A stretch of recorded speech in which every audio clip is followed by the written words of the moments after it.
what you're saying to me is that we've been lied to.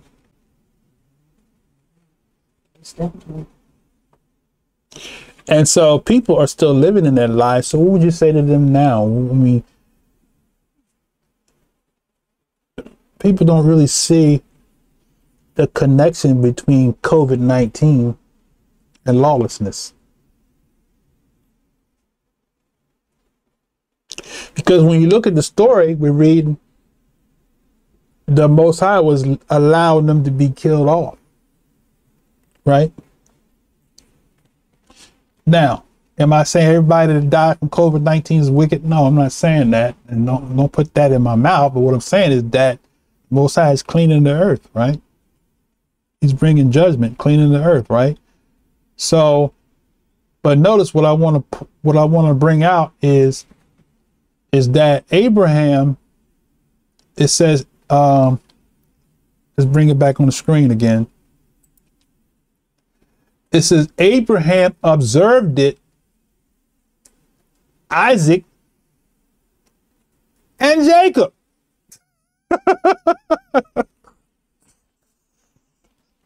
That's what gets, we talking about the sons of the covenant, brothers and sisters, right? The covenant was passed down, right? Somebody had to preserve it, right? There had to be somebody that found grace, somebody that was found doing righteousness, right? We're going to show you something in a minute. But Abraham found grace, right? Isaac found grace, right? Jacob found grace, and his children observed it. So even the 12 tribes kept it. Judah, Benjamin, Levi, Dan, Naphtali, Asher, Issachar, right? Zebulun. Did I say Judah? Benjamin, right? Gad. Okay, I left one out. Okay. Simeon. Yeah, there you go. That's it. The 12 tribes kept the laws, statutes, commandments, feast days, all of that before there was a Moses. So you can't have no book of the law separate from the book of the covenant, because these pioneers kept the same law that the Most High gave to Moshe, which is what we see here. He said after those sons died, right? Let's read it again. Somebody think I'm making stuff up. It said Abraham observed it, Isaac observed it, Jacob observed, and his children, Jacob and his children, the 12 tribes, observed it up to the days, and in the days of the children of Israel, forgot it until you celebrated it new in this mountain. What mountain are we talking about?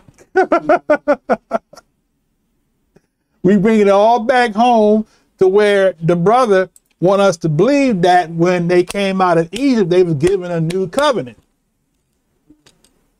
But what were they given? They was given a renewed covenant.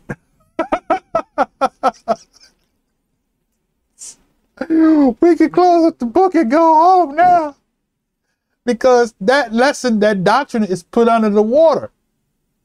Now, I read all those other extracurricular readings we did, just to add a little way. I could have took you right here and went home, right? But this brings it home, right? So let's see what else we can glean from here. We're not done with that. So he said he said celebrate new in this mountain, right? And do thou command the children of Israel to observe this festival in all their generations for a commandment unto them. One day in the year, in this month, they shall celebrate the festival. For it is a feast of weeks and the feast of first fruits. This feast is twofold and of a double nature. That's that feast of weeks and first fruits. So we go from what? Pesach to what? The feast of weeks, first fruits. Noah kept it. All of the sons of Noah kept it. Right? All the way down, right? I got to show you some stuff. We can close out. How much time? What time is it? It's almost 3 o'clock. All right. Okay, let's see. Let's see. I read that part there. No, I didn't. You read word double nature. The next line down, according. Okay, according as is written and engraved concerning it, celebrate. Written and engraved, right? So I mean, just reiterating, the law was written and engraved. Before Moses got it, it was written and engraved. And if you believe that it wasn't written and engraved until Moses came on the scene, then you don't want. That's the reason why they want to take these books out, because these books prove to you that the law never stopped, and it didn't start with the nation of Israel. All right. So, for I have written in the book of the first law, in that which I have written for thee, that thou shouldst celebrate it in its season, one day in the year, and I explained to thee its sacrifices, that the children of Israel should remember and should celebrate it throughout their generations in this month, one day in every year, and on the new moon, on the first month, and on the new moon of the fourth month, and on the new moon of the seventh month, and on the new moon of the 10th month are the days of remembrance and the days of the seasons, and on the new moon of the 10th month are the days of remembrance and the days of the seasons in its 4 divisions of the year. Now, what comes to mind? What comes to mind when you hear what we just read? There's another doctrine that's out there. The Enoch calendar, right? Mm-hmm. That the moon is not dictated by the physical moon, right? There's only 4 new moons in the year that we're supposed to celebrate, and they use that as a sanctioning of that doctrine. But that's talking about the new moons, every new moon. So we're supposed to be keeping the new moon each month, right? Why wasn't that incorporated in Leviticus 23? I don't know. I don't have an answer to that.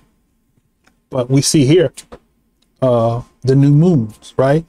And he specifically spoke about the 4 new moons, which is the 4 feast days, which is the beginning feast, the beginning of the year, right? And in the middle of the year and the end of the year. So let's go back and look at it again. I don't want to muff it up. But he said, I explained to thee the sacrifice the children of Israel should remember them and celebrate it throughout the generations in this month, one day every year, and on the new moon of the first month, right? And on the new moon of the 4th month. Okay, so you got Pesach, and then you got the Feast of Weeks, Shavuot, and on the new moon of the 7th month, which is what? Memorial of Trumpets, right? Shoftim. And then the new moon of the 10th month, which is what? Chag HaSukkah, right? The 10th month are the days of remembrance and the days of the seasons in the 4 divisions of the year, right? So basically, that's basically just letting us know that in those 4 months, something happens, right? There's a change.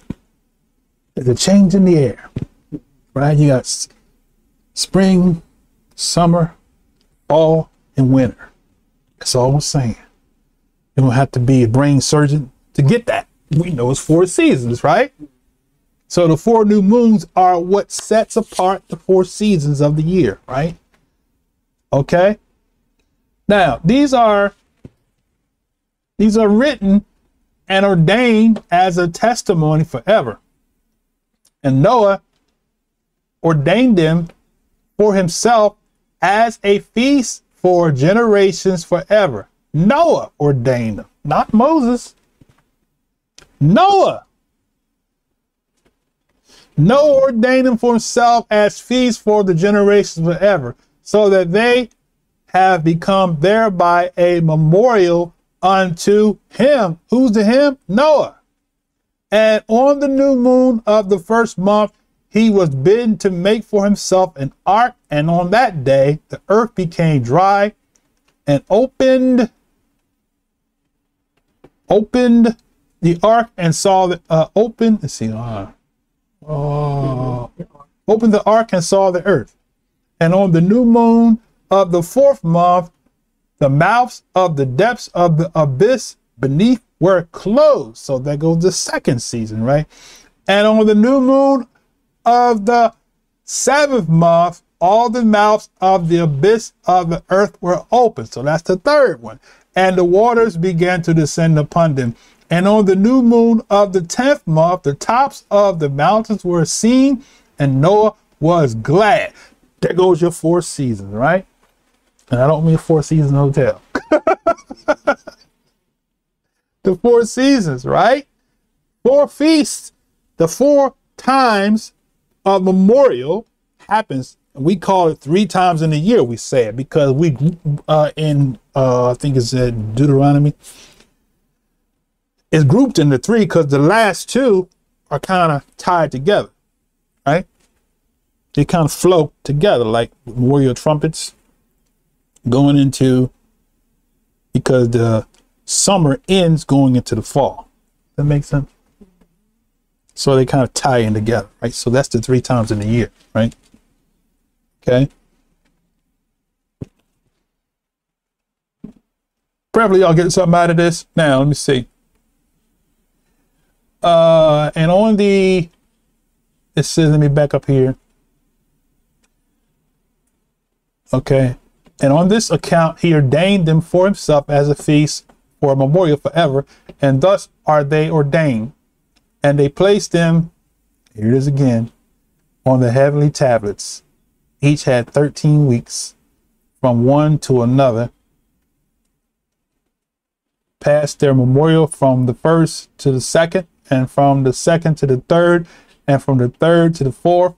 And all the days of the commandment will be 250 weeks of days, and these will make the entire year complete. How many weeks? 52 weeks. And there is no neglecting this commandment for a single year or from year to year, right? So now,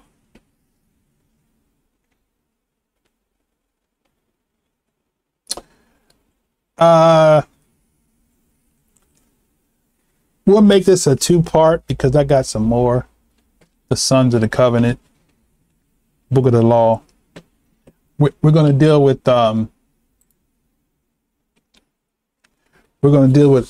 Melchizedek. I will say this.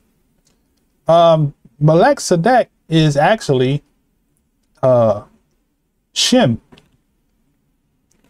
Right now, I may have said, I don't know, for some reason or other, I think at some point in time in some lesson, I can't find it. But if I did say it, something I feel I said something was wrong. And I don't know if I read it or I got it from somebody that Melchizedek or Melchizedek was a Canaanite king. But I want to show you real quick, and then we'll close out here. We'll come back next Shabbat. And we'll finish off with Melchizedek and Abraham, and then Isaac, I got, let's see.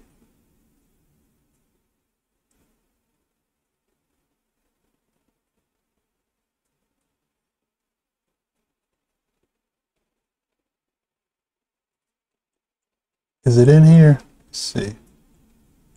I got so much more. I just don't have time to finish this lesson. Let's see. What I want to do is the Book of Jubilees. And was it chapter? Was it where was that at? In Book of Jubilee, where it talks about hold on one second. Let me see if I can find it right quick. Let's see. Book of Jubilees.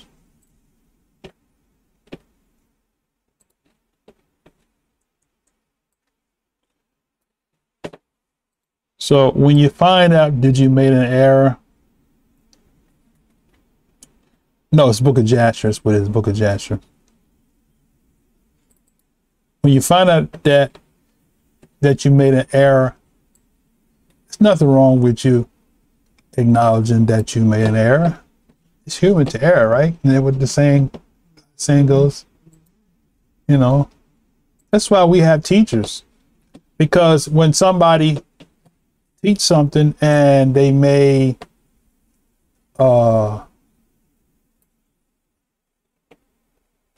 let's see. And we should be able to hold one another accountable. Right. Let's see. Adonai, is that?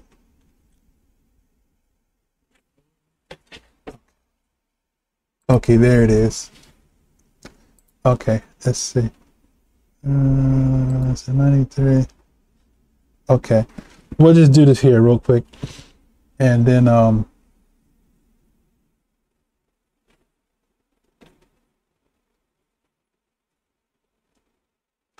we'll close with this one here. All right.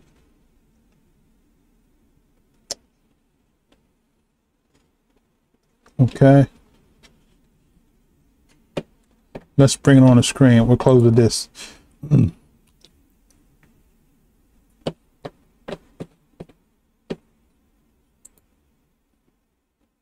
Okay, so this is the Book of Jasher, chapter 3. All right, let's see. Can I move this over? Too far now. Let's do this here. Let's bring it down. Let's bring it down. Let's move this over here. Okay. Let's bring this over. Now we can see it. Okay, there we go. Can you all see that? I'll blow it up one time. Okay. This is Jasher chapter 16, right? At the time, Chedorlaomer, king of Elam, sent all the neighboring kings to Nimrod. So this makes sense because Nimrod existed. Well, Nimrod was the son of Cush, right? Mm-hmm. So Cush was what? One of the sons of Noah. So it does make sense in the time period. Okay. All right. So Chedorlaomer, king of Elam, and sent to his neighboring kings to Nimrod, king of Shinar, who was then under his power, and titled king of Goyim, and to Arioch, king of El-Lasar, with whom he had made a covenant, saying, "Come up to me and assist me, that we may smite all the towns of Sodom and his inhabitants, for they have rebelled against me these 13 years." Okay, so now what I want to do is, we're not going to read all of that. I want to skip down to Malak Sadak, or actually his name is here in the book of Jasher. It's not Malak Sadak.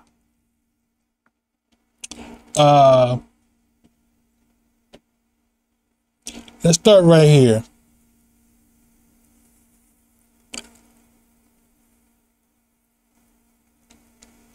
Verse 4, the 9 kings made war in the valley of Siddim, and the kings of Sodom and Gomorrah were smitten before the kings of Elam. And the valley of Siddim was full of lime pits, and the kings of Elam pursued the kings of Sodom, and the kings of Sodom with their camps fled